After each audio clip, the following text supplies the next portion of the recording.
காவலர்களின் கவனிப்பில் கவலை தோய்ந்த முகத்துடன் நின்று கொண்டிருக்கும் இந்த கட்டம் போட்ட சேலையை அவ்வளவு சாதாரணமாக எடை போட்டு விட வேண்டாம்.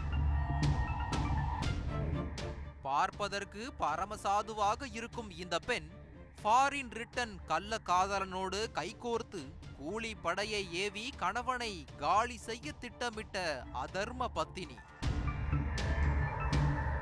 மனைவியின் மாஸ்டர் பிளானில் இருந்து நூலிழையில் தப்பித்து வெட்டு காயங்களுடன் படுத்துக் கொண்டிருக்கும் இவர்தான் அந்த அப்பாவி கணவர். இவரின் பெயர் பாரிச்சாமி. மதுரை மாவட்டம் சந்திரப்பட்டியைச் சேர்ந்தவர். 45 வயதான இவரின் ஆசை மனைவிதான் அந்த கட்டம் போட்ட சேலை பரிமளா. இந்த தம்பதிக்கு 4 பிள்ளைகள் உள்ளனர். மஞ்சம்பட்டியில் உள்ள ஒரு கோழி பண்ணையில் குடும்பத்துடன் வேலை செய்து வந்திருக்கிறார் பாரிச்சாமி. சம்பவத்தன்று இரவு கோழி பண்ணையை காவல் காத்து கொண்டிருந்த பாரிச்சாமியை 7 பேர் கொண்ட மர்ம கும்பல் ஒன்று சுத்து போட்டிருக்கிறது. அரிவாள் மற்றும் ஆயுதங்களால் தாக்கியதில் பாரிச்சாமி சுருண்டு விழுந்திருக்கிறார். இதனை கண்ட கும்பல் அவர் இறந்து விட்டார் என நினைத்து அங்கிருந்து சென்றுள்ளனர். ஆனால் பாரிச்சாமி இறக்கவில்லை. தாக்குதலில் மயங்கி மட்டுமே விழுந்துள்ளார். இதனை கண்ட அக்கம் பக்கத்தினர் பாரிச்சாமியை மீட்டு திண்டுக்கல் அரசு மருத்துவமனையில் அனுமதித்திருக்கிறார்கள். இந்த தகவல் அறிந்து சம்பவ இடத்திற்கு வந்த போலீசார் விசாரணை நடத்தி இருக்கிறார்கள். அப்போதுதான் பரிமளாவின் கள்ளக்காதல் பாரிச்சாமியின் உயிருக்கு உலை வைத்த உண்மை தெரிய வந்திருக்கிறது. பாரிச்சாமி குடும்பத்துடன் வேலை செய்து வரும் கோழி பண்ணையின் உரிமையாளர் ரமேஷ். 35 வயதான இவர் அபுதாபியில் எலக்ட்ரீஷியனாக வேலை பார்த்து வந்துள்ளார். விடுமுறையில் ஊருக்கு வந்து செல்லும் ரமேஷ் கோழி பண்ணைக்கு விசிட் அடிப்பது வழக்கம். அப்போதுதான் அவருக்கு பாரிச்சாமியின் மனைவி பரிமளாவோடு பழக்கம் ஏற்பட்டிருக்கிறது.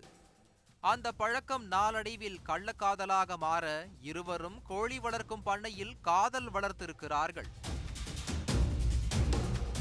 பரிமளாவின் இந்த 10 மணி வேளைகள் பாரிச்சாமிக்கு தெரியவர மனைவியை கண்டித்திருக்கிறார். கோழி பண்ணையோடு சேர்த்து மனைவியையும் கண்காணித்து வந்திருக்கிறார். இதனால் கள்ள காதலர்களால் எல்லை மீற முடியாமல் போயிருக்கிறது. இதனால் ரமேஷ் மீண்டும் அபுதாபிக்கே திரும்பி சென்றிருக்கிறார். வெளிநாட்டுக்கு சென்ற பிறகும் பரிமளா மீதான பாசம் குறையாததால் பாரிச்சாமியை கொன்றாவது காதலியை அடைய திட்டம் போட்டிருக்கிறார் ரமேஷ். இதற்காக ஃபாரினில் இருந்தபடியே காதலி மூலமாக 1.5 லட்சம் ரூபாயை குமார் என்பவரிடம் கொடுத்து நாமக்கல்லைச் சேர்ந்த கூலிப்படையை ஏற்பாடு செய்திருக்கிறார். 7 பேர் கொண்ட அந்த கும்பல் திட்டப்படி சம்பவத்தன்று பண்ணையில் இருந்த பாரிச்சாமியை வெட்டி வீழ்த்தி உள்ளது. ஆனால் அதிர்ஷ்டவசமாக பாரிச்சாமி உயிர் தப்பிவிட மொத்த கும்பலும் சிக்கி இருக்கிறது. இந்த சம்பவம் தொடர்பாக கொலை முயற்சி வழக்கு பதிவு செய்த போலீசார் பாரிச்சாமியின் மனைவி பரிமளா, குமார், கூலிப்படையைச் சேர்ந்த 17 வயது வாலிபர் உட்பட 3 பேரை கைது செய்துள்ளனர்.